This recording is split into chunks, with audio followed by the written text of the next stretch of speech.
I met the director and writer of this short film, David Michael Fizz, and I thought it was a bit funny because we were just talking about very humorous, light subjects, and I've never met this person before in my life, and nor has he met me before, and we started clicking on different things, and it was like, what, like for me at first when I was talking with him, I'm thinking to myself, why are we really talking to each other?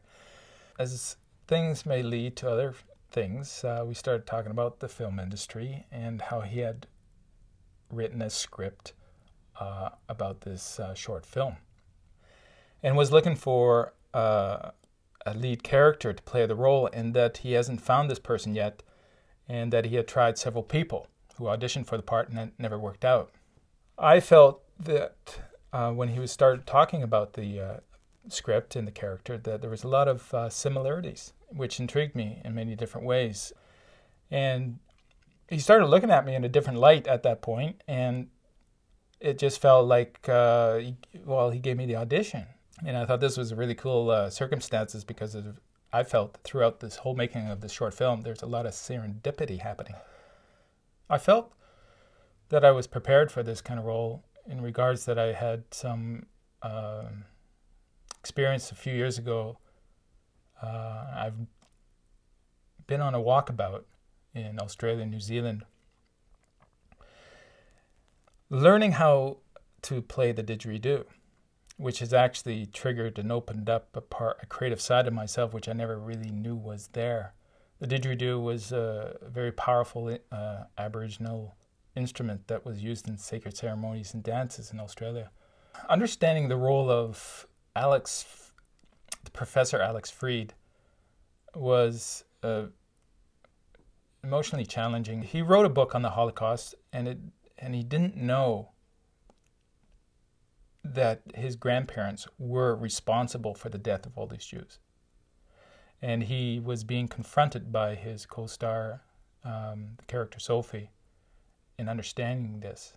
And he was in denial about it. How does one face his own denial? I don't know. It is an ever-going evolution myself. There was a lot of pain, a lot of dark pain in the character.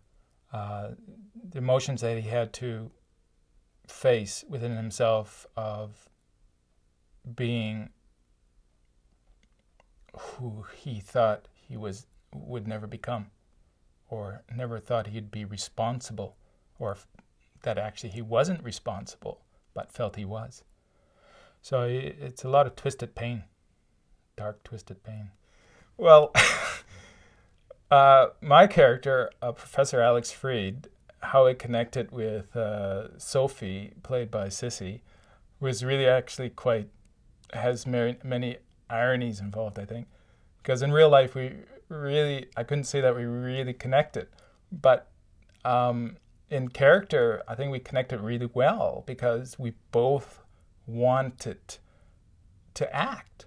We both wanted to see how we were able to feed off each other in the sense of being in the role, in the character.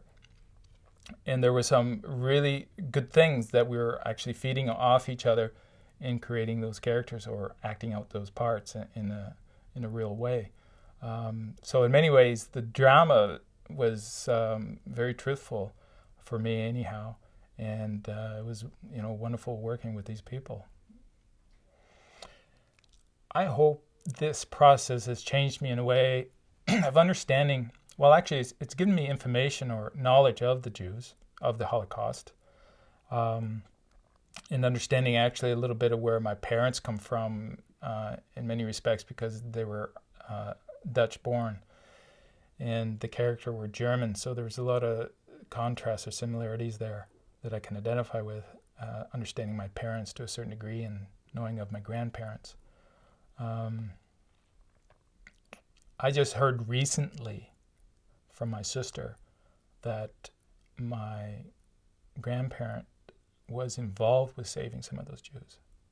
I don't have any documentations proving that, but it's been told to me that had happened at some point. So having known this, actually, it makes me even feel more